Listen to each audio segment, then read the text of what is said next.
We are on the horns of a dilemma, I must admit to you. On the one hand, we do not want to do anything which is against the norms of international behavior. Nor do we want to do anything, on the other hand, which would even remotely impinge on the sovereign rights of the Bangladesh government and Bangladesh state.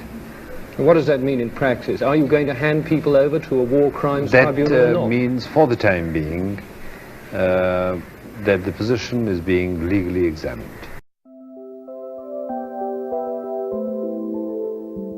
Madam Pandit, we remember you on your many trips from India to this country before as a most outspoken person and personality when you were ambassador and in your other capacities. And we hope that nothing has happened to you as a woman or as a person to inhibit what you have to say, but you have been recently elevated to the presidency of the United Nations, and we're not quite sure what the restrictions are, whether it's a sort of relation of judge to jury and you can't talk during the case. Can you make some comments, for instance, on India's relations with the United States? You're right, Mr. Morgan, in imagining that there are some inhibitions.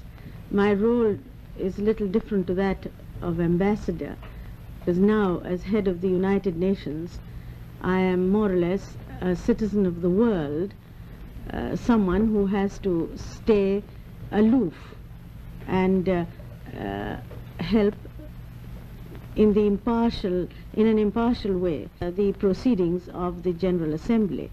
Therefore, it would not be possible for me to comment on any specific issue of the type you've mentioned. Well, let's take it from another tack.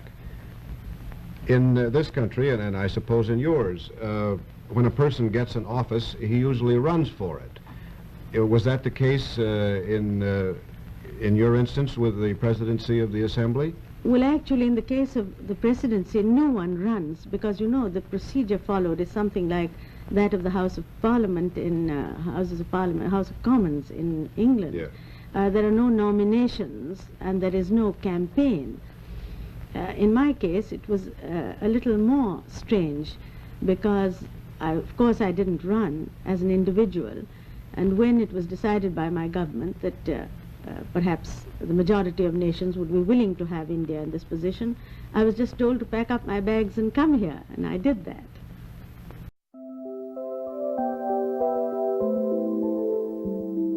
Some things I did not quite follow or understand. Of course, I haven't read the full speech. I'm only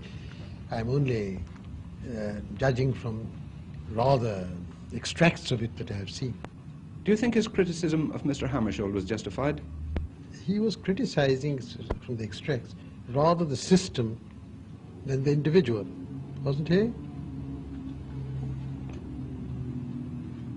Very difficult, you know, to say. You know, he didn't specify anything.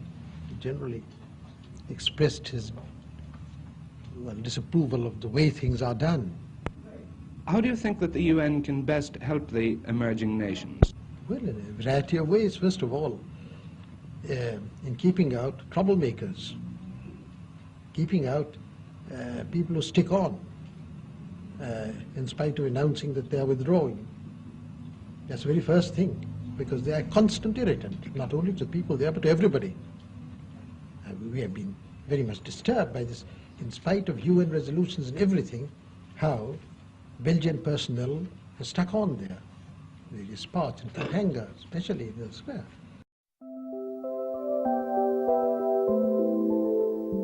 Mr. Menon, to be perfectly frank, you have disagreed with our foreign policy rather often publicly, and some people do say that you are unfriendly to this country. Is that true? We have disagreed. When I say I have disagreed, I have expressed the opinions of my country and my government on specific matters that come up for discussion. And I should have thought, and I do think, that the American people would be the first to recognize that honest opinions, properly expressed with courtesy and candor, are signs of friendship. I have the good fortune to have large numbers of Americans as friends. I know you do. Mr. Do you think that our country in its foreign policy has ever been unfriendly or unjust to your country? We have never questioned the motives of this country, and we don't, no country should or does, in fact, sit down and write a dissertation on another country's foreign policy. When any particular act of yours has any impact upon someone else, that someone else says something. And that's all there is to it. I think there is a lot of exaggeration or misstatement about difficulties or relationships between India and the United States. On the other hand, I think we are two friendly countries, with honest differences of opinion on certain matters and a great deal of agreement on others. How do you feel about the latest matter that's come before the Assembly, Mr. Christian Mellon? That's the affair of the 11 American aviators who are still held prisoners by the Chinese communists. Really, I'm surprised that a very accurate reporter, column writer like Thomas Hamilton should think that it's come before the Assembly. It hasn't come yet. When it comes, we'll deal with it.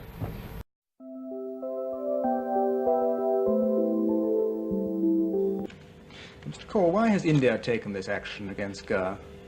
Because, as the Prime Minister said a few weeks ago, India's patience has been exhausted after trying for 14 long years since our independence to settle this problem peacefully. Why didn't you take your case to the United Nations? Well, in the United Nations, Portuguese colonialism in particular has been discussed for several years, but Portugal has refused to give any information or discuss this problem because she believes that all her colonies are extensions of Portugal, a legal fiction which the rest of the world does not accept. And then we did send a letter to the United Nations on the 15th of this month, and we also sent 3 protests to the Portuguese government. We even said we are prepared to negotiate on the basis that they would eventually withdraw from there, but they refused to discuss this. We opened our diplomatic mission in Lisbon in 1949 in the hope that we'd be able to settle this problem peacefully. But for 4 long years they tried, and we had to close it down because Portugal refused to discuss. And during the last few weeks, Portuguese reinforcements were increased. They were concentrated all along our border. They fired on our merchant ships, on our fishermen's craft. They intruded into our territory on several occasions. And the last straw was on December 17th in the morning, when about 300 Portuguese soldiers invaded right across up to 500 yards inside our territory.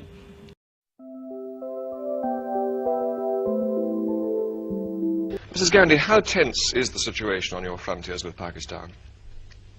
It's very serious indeed. The two armies are confronting each other. And of course, shelling has been going on for quite some time, even before I left. Do you really think it's possible that Pakistan would attack India with their present internal situations?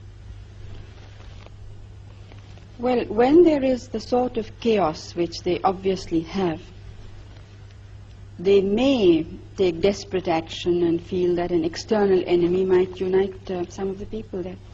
What about you? Is there a situation in which you might attack Pakistan? Well, I hope not. But don't you think the situation on your frontiers might be less dangerous if you personally were to meet Yahya Khan, so that you understood each other's positions more clearly? Have you read some of Yahya Khan, the President's speeches and interviews? Yes. Well, and do you still think it would serve a useful purpose? Maybe you would understand each other's positions on the frontier better. You'd understand why your troops are stationed there. No, I understand it perfectly well. There's absolutely no doubt in my mind. So do you see yourself somehow being drawn into this, being involved in this in some way that you might have to intervene in East Pakistan? Out of humanity, almost. Well, East Bengal is the affair of the leaders of East Bengal. Now, it's up to them what should happen there. Final question. The refugees are still coming over and you have this enormous problem in India. How much longer can you sustain this? Oh, we can't sustain it now longer. It's now for some months it really has been something that's, water going higher and higher. What are you going to do about it? Something will have to be done. Well, one thing I must say, that I'm absolutely determined that all the refugees of all religions must go back. We are not going to absorb them in our population. Would you, if necessary, put them back by force? Well, I'm not jumping bridges before I come to them, but I'm only sure of this, that they have to go back.